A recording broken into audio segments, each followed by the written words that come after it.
good morning, good afternoon, good evening, wherever you are in the world. My name is Ingram Jones, and I have with me world-class trainer, and for me, trainer of the year, Peter Fury. How are you, Peter? I'm a mediocre trainer, I'm a nobody, and I'm in France enjoying myself the calm before the storm. That's me. Last There's night, a nobody that knows nothing.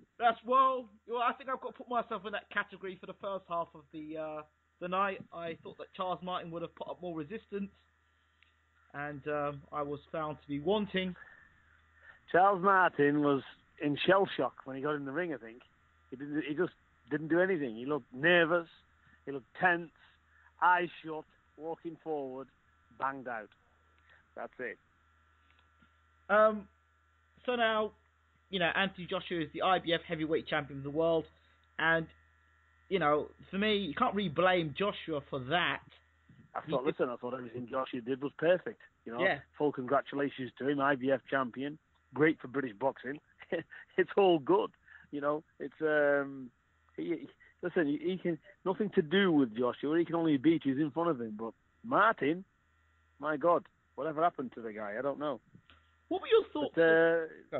What's my thoughts on what? Sorry. What were your thoughts on? Do you see when Martin came into the arena? He had a bowl of pot noodle on him. It looked like. Did you see that? He was eating. No, I'm not going to evaluate it too much. It's what it is. It was the guy showed up. That's about all you can say. There was no boxing ability there, was there? He's you're teaching amateurs at 13, 14 years of age not to walk straight in with your eyes, once with his head down and once with his eyes shut. It looked like. I don't know, but it was poor effort. But look, what can you say? Even Joshua himself shrugged his shoulders. He couldn't believe how easy it was, could he? Yeah, he couldn't believe himself. So that shows you, he did well, and you can't knock him for that, and full credit. No, absolutely not. You said before, he's a consummate professional. He's a realist. He's, and good luck to the kid. He deserves his success. That's not taking any away from him at all. But the opponent, well, I haven't seen much of him. I've seen him with Glasgow, and I've seen him with Tom Dallas. But he looked okay, he looked decent. He did look decent. Whatever happened to him there, maybe, I don't know, maybe he was afraid of Joshua. Maybe the occasion got to him. Maybe. But Joshua done him in style and done it properly. So he done what he needed to do, and full congratulations to him. In terms of, from a Team Fury point of perspective, what do you see? Do you see anything more of Joshua, or is it just the same old for you guys? Styles make fights. It doesn't really matter to me. He's never going to be able to do that. Joshua was a world-class opponent, and that would never happen here. It's just what it is. Boxing's an art, isn't it?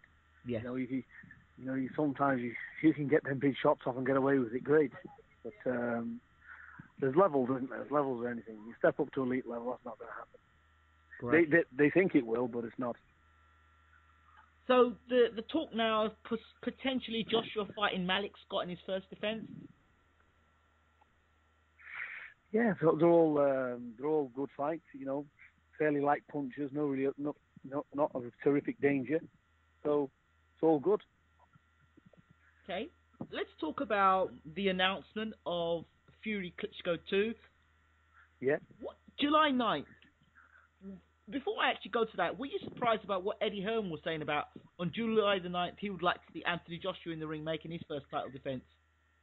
Not at all. They've all got big egos, these promoters. The date was what it was for us because of RTL, and we would have had the 16th or whatever. Doesn't matter to me about July the 9th, but we've got July the 9th, and that's where we are. So if Eddie wants to go on bet and do July the 9th, good luck to him. Is that a confirmed date? Because Klitschko... We are confirmed. We are definitely confirmed on it. Because their Klitschko camp saying that they couldn't confirm the date, and then David Haye came out and said, well, you better wait for the Klitschkos to confirm that date. So what's all that about? Well, they obviously know more than us. They must be Team Klitschko, are they? I don't know. Well, exactly. So we're involved in it. I'm involved in negotiations on a daily basis with Nick Hennessy, Frank Warren, K2 putting this fight on. So if I don't know, maybe I'm talking stupid. Maybe I've had a memory lapse all of a sudden. But guess what?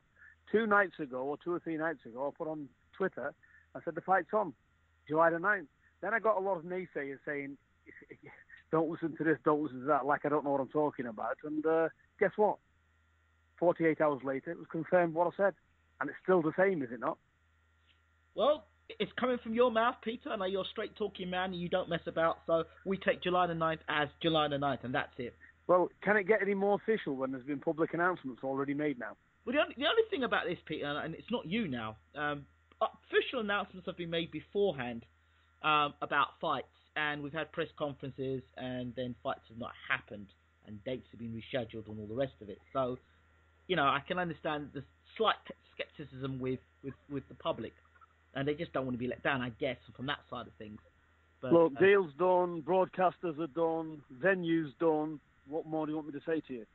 Good. Well, that's it. So and it's been confirmed. K2 has put a joint statement out with Box Nation, with Hennessy Sports. Can't get any more than that, can we? No, you can't. That's it. Let's leave that alone. Hughie Fury, the fight against Dominic Quinn. Unfortunately, we weren't able to see the fight, but from what I heard reports, he dominated from round 1 to round 10.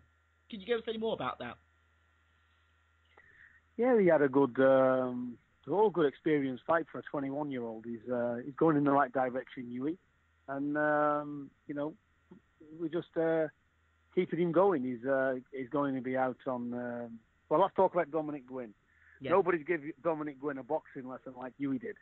Dominic Gwynn is in every fight he's fought in. He's put up a fight. Yes. When he fought Adamek, he was in the fight neck and neck for the first 4 rounds, and Adamek pulled away from him. And that's what you see with a lot of Dominic Gwynn's fights. But Dominic Gwynn is no walk in the park for anyone. But with Hughie, I don't think he landed. Well, he didn't. He didn't land anything. So it's a good learning fight for Hughie.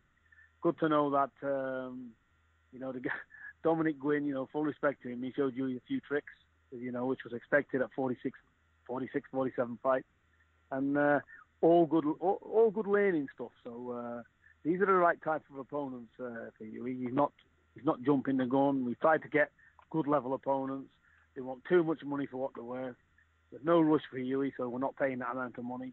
We're not in a race with anybody. So it was a good learning fight. So he moves on now to the 30th of April. He's having a press conference in London. He fights at the Copper Box. Yes. Opponents to be fully determined. I'll give details on 2 or 3 at the moment. Okay. And hopefully we'll have that announced very soon. Hopefully on the press conference it'll be announced. Fantastic. And then he fights on June the 4th. And then he fights on the undercard of Tyson v. Klitschko on July 9th. That's fantastic. Busy heavyweight. That's good. Let's talk a little bit about Eddie Chambers. He's got the big fight finally. Gerald Washington, your thoughts?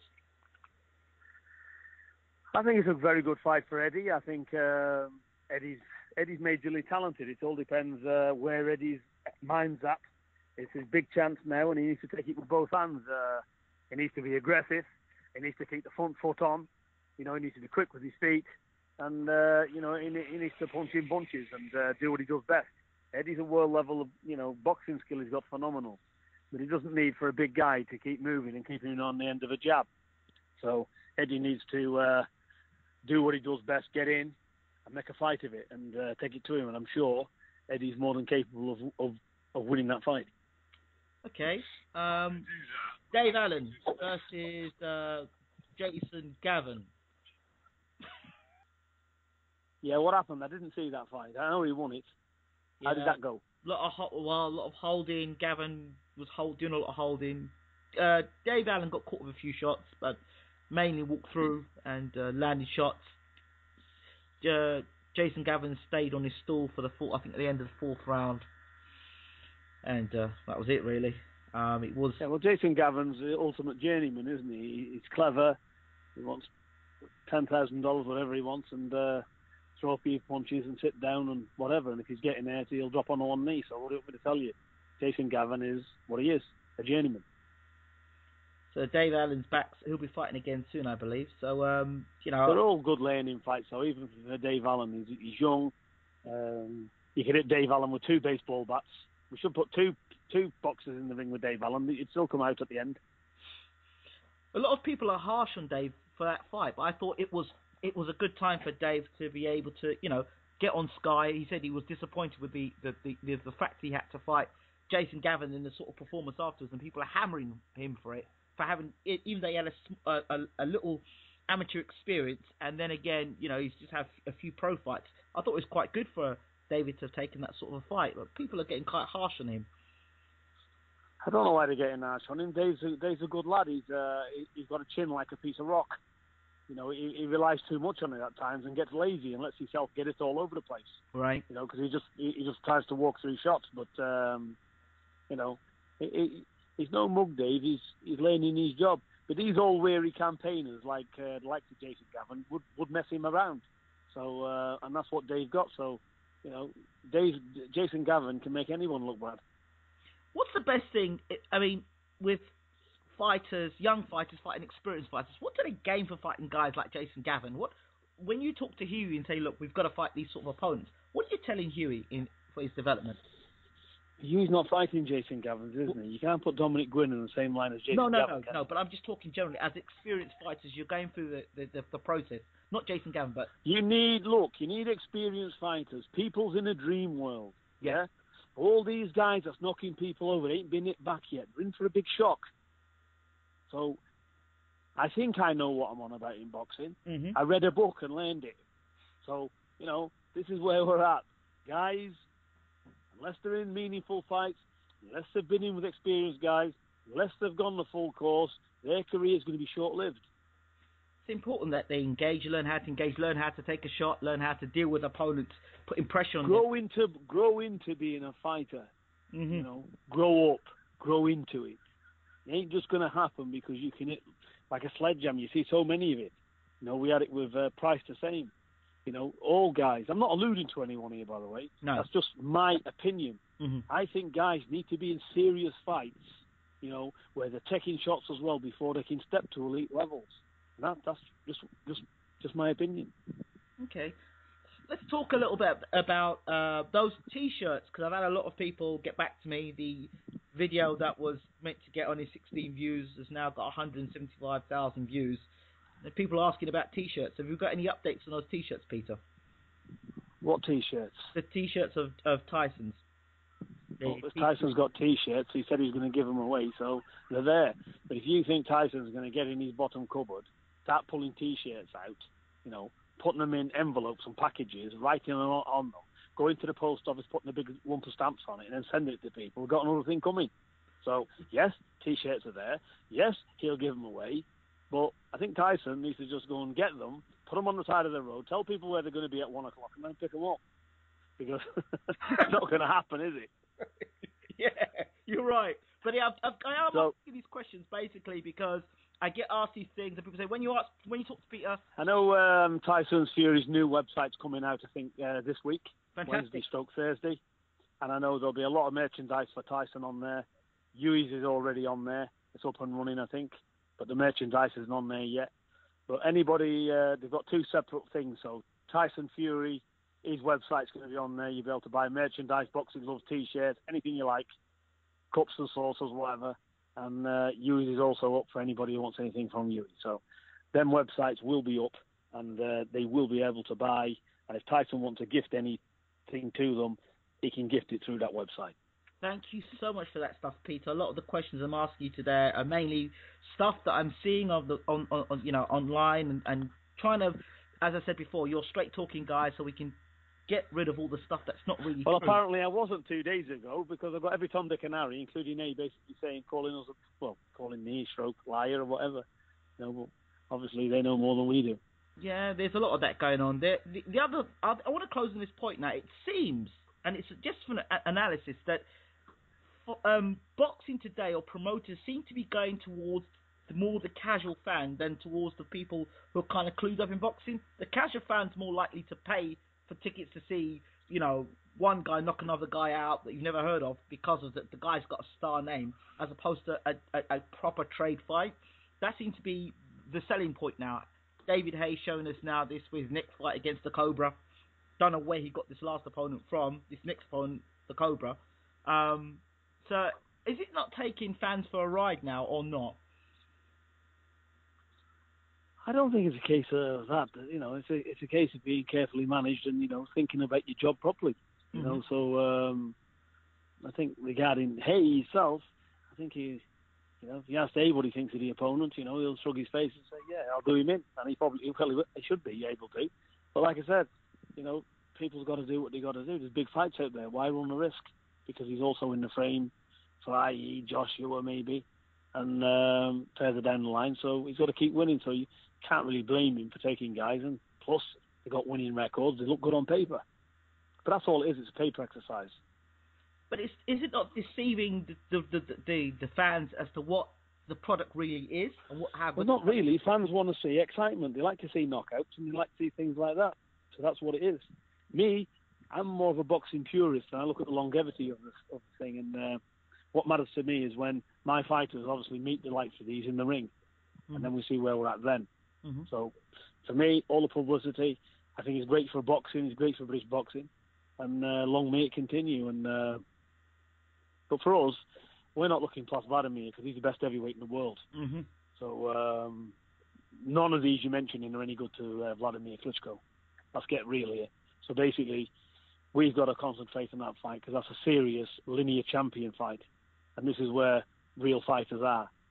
It is Vladimir Klitschko. So we have to get past that, which is a mountain compared to a molehill compared to the rest of them. So, but once Tyson is successful in that, which nothing's a certainty, and you're fighting elite champions like this, as and when he is, bring these on. Now Eddie Hearn's talking to Joshua. Please God, we can get that fight on October, November this year, because that's a fight Tyson wants next. Straight after Klitschko, we'd like that fight. Matter of fact, Tyson will go straight into camp, so anytime, July, August, September, October, straight away, that can happen next. If there's and an iron, it's not going to happen because it's a lot of media shit, then Tyson will move on and fight somebody else. Right. So that's where we are. The Klitschko rematch. A lot of talk by, Bashir saying now that Klitschko's got to let his hands go. He's got to take the fight to Tyson Fury. How do you feel the fight will probably differ in terms of the first fight? Now the fight's going to be in the UK. Does that change any of the dynamics? Tyson now the champion. Doesn't make a shit towards us to fight. Like I said, it was on the moon. Listen, it's for the public and the fans why we've got the fight over here. Right. It's not for anyone else. Tyson, he'd take it anywhere. He went to Germany and ripped it off him, don't forget. A massive underdog and took it. So obviously it doesn't affect us. It isn't going to mean anything home advantage. It means squat zero to us. But for the fans, we do appreciate, and we're glad we've got it here for them.